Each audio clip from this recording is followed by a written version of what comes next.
Bienvenidos nuevamente a su canal Entorno Penal. Estaremos conversando el día de hoy sobre un tema interesante relativo al control formal y material de la acusación. Este es un tema que se puso de moda actualmente en Venezuela a raíz de una sentencia de la Sala Constitucional del Tribunal Supremo de Justicia número 487, la cual fue emitida en fecha 4 de diciembre del 2019, la cual establece con carácter vinculante que la declaratoria con lugar de la excepción prevista en el artículo 28, numeral 4, letra I del Código Orgánico Procesal Penal puede dar lugar a un sobreseimiento definitivo en los casos en que el juez de control, una vez efectuado el control material de la acusación en la audiencia preliminar, considere que no existe un pronóstico de condena contra el imputado. En tal sentido, es necesario profundizar en el conocimiento de lo que se conoce como el control material y control formal de la acusación. Presente ponencia vamos a tratar de establecer qué es el control formal y material de la acusación, cuándo se aplica, quién aplica ese control, el por qué se aplica y el para qué se aplica el control formal y material de la acusación. Lo primero que debemos conocer antes de entrar en lo que se debe entender por control de la acusación es establecer qué es la audiencia preliminar. En Venezuela, la audiencia preliminar es la oportunidad procesal que se da cuando el fiscal del Ministerio Público presenta su acusación contra el imputado y el juez convoca a una audiencia oral para que las partes hagan sus respectivos alegatos. Esta es la audiencia preliminar, es lo que da el surgimiento de la fase intermedia del procedimiento penal ordinario y significa que una vez que presentada la acusación ante el tribunal de control correspondiente, el juez debe convocar una audiencia oral en la cual se debe realizar un plazo no menor de 15 días ni mayor de 20 días. Y esta es una audiencia privada en la cual van a asistir el juez del tribunal de control, el secretario, el fiscal del Ministerio Público, la víctima, el acusador privado que defienda a la víctima en caso de que así exista, el defensor público o el defensor privado y por supuesto los imputados. En este sentido, hay autores españoles que señalan que la función primordial de la audiencia preliminar en la fase preparatoria es dilucidar si concurre o no los presupuestos para llevar a cabo un juicio oral. Y dentro de esa verificación es lo que se aplica en consecuencia el control de la acusación. Es decir, la audiencia preliminar es la última coyuntura para comprobar que todos los actos de investigación se encuentren exentos de vicios y nulidades, que las fuentes de pruebas ofrecidas y que los medios de pruebas aportados se ajustan a la legalidad y que la acusación constituya un acto eficaz.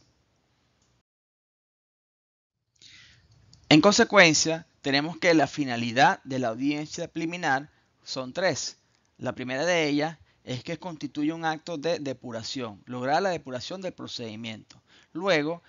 se dice que la audiencia preliminar tiene como objetivo comunicar al imputado sobre la acusación interpuesta en su contra con el objeto de que pueda éste ejercer debidamente su defensa. Y tercero, la audiencia preliminar tiene como finalidad, por supuesto, permitir que el juez de control ejerza el control formal y material de la acusación. En este mismo sentido es que se ha pronunciado la Sala Constitucional del Tribunal Supremo de Justicia, la cual afirma expresamente que la fase intermedia funciona como un filtro, cuya finalidad es evitar la interposición de acusaciones infundadas y arbitrarias. El control de la acusación es simplemente lo que se ha establecido en dicho fallo o jurisprudencia, consiste en el análisis de los fundamentos fácticos y jurídicos que sustentan el escrito acusatorio. Este control de la acusación, por su parte, de acuerdo con la sentencia 1303 del 20 de junio del 2005, constituye un control formal en la cual se van a verificar que se hayan cumplido los requisitos formales para la admisibilidad de la acusación, por ejemplo, la identificación de los imputados, así como también que se haya delimitado claramente el hecho punible. Y también constituye un control material de la acusación que implica el examen de los requisitos de fondo en los cuales se fundamenta el Ministerio Público para presentar la acusación. En otras palabras, si dicho acto conclusivo posee basamentos serios que permitan vislumbrar un pronóstico de condena respecto del imputado. Este control de la acusación, tanto formal como material, se ejerce en la audiencia preliminar, oportunidad en la cual se verifica la viabilidad procesal de la acusación. Todo ello de conformidad, como lo establecen los artículos 312 y 313 del Código Orgánico Procesal Penal, en los cuales se establecen las pautas que rigen su desarrollo, así como también las decisiones del juez que puede dictar en dicha audiencia. Ejerce el control de la acusación.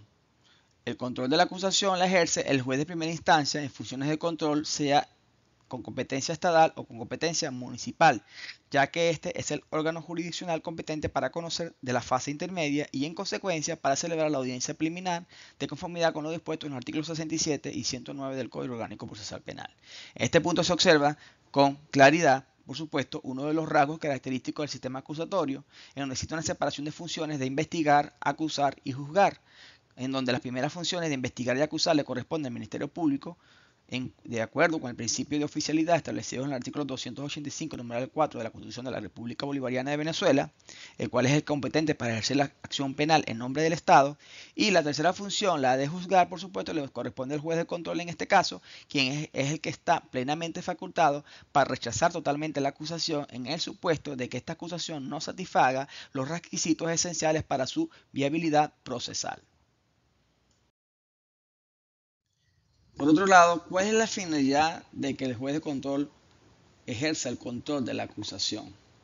Es, primero que nada, por supuesto, evitar la pena del banquillo, y otro de las finalidades, evitar el escarnio y la humillación que puede recaer sobre el acusado o el imputado.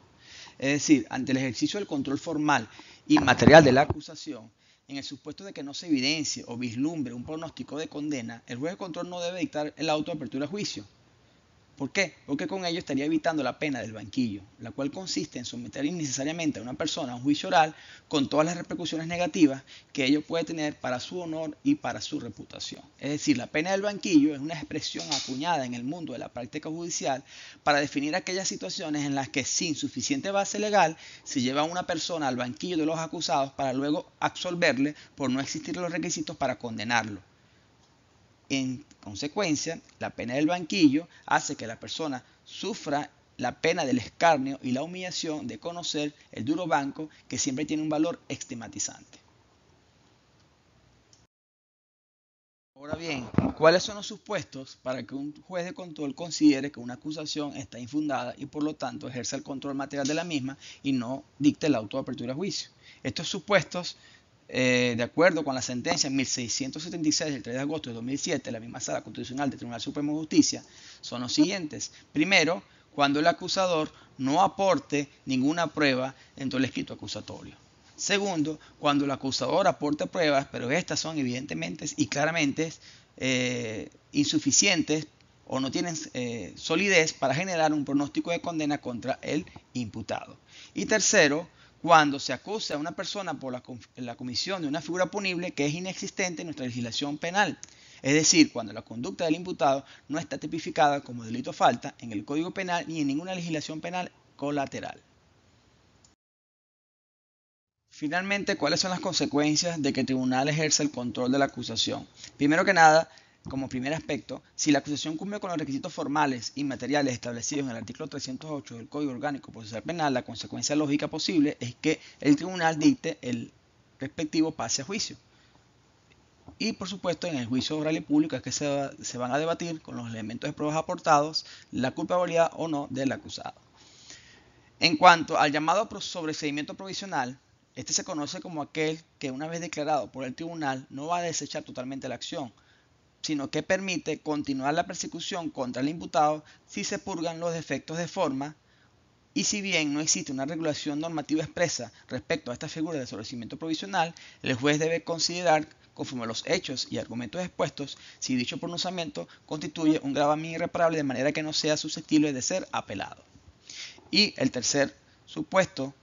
o consecuencia del control de la acusación es, por supuesto, que el tribunal dicta el sobreseimiento definitivo. Es decir, el juez de control, una vez realizado el control de la acusación, si verifica que la acusación está infundada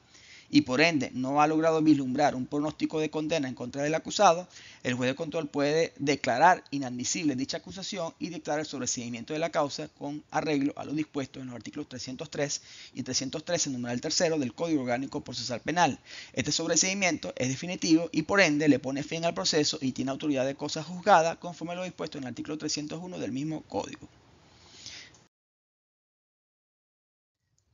Este sobreseimiento definitivo está establecido en el artículo 303 del mismo Código Orgánico Procesal Penal, que dispone que el juez o jueza de control, al término de audiencia preliminar, podrá declarar el sobreseimiento si considera que proceden una o varias de las causales que lo hagan procedentes previstas en el artículo 300 del mismo Código Orgánico Procesal Penal. Igualmente, el artículo 313, numeral tercero, establece que una vez finalizada la audiencia preliminar, el juez podrá dictar el sobreseimiento si considera que concurre alguna de las causales establecidas en la ley. En consecuencia y en definitiva, el vehículo que tiene el imputado de ejercer su derecho a la defensa frente a las acusaciones infundadas es la excepción de previo y especial cumplimiento y pronunciamiento que está contemplada en el artículo 28, numeral 4, letra I del Código Orgánico Procesal Penal, relativa al incumplimiento de los requisitos esenciales para intentar la acusación. A través de esta, el encartado puede alegar la inexistencia de un pronóstico de condena y solicitar la activación del control material de la acusación a fin de que se declare la inadmisibilidad de la acusación y, por supuesto, el sobreseimiento de la causa. En tal sentido, a través del conocimiento del control material y formal de la acusación, las partes podrán hacer valer sus alegatos de la manera oportuna de acuerdo con la jurisprudencia actualizada del Tribunal Supremo de Justicia emitida por la Sala Constitucional, y espero que esta ponencia les haya sido de su agrado y les sirva de utilidad en el litigio para los abogados en el libre ejercicio, así como fiscales, ministerios públicos, defensores públicos y demás jueces de la República Bolivariana de Venezuela. Los esperamos para una próxima presentación en su canal Entorno Penal.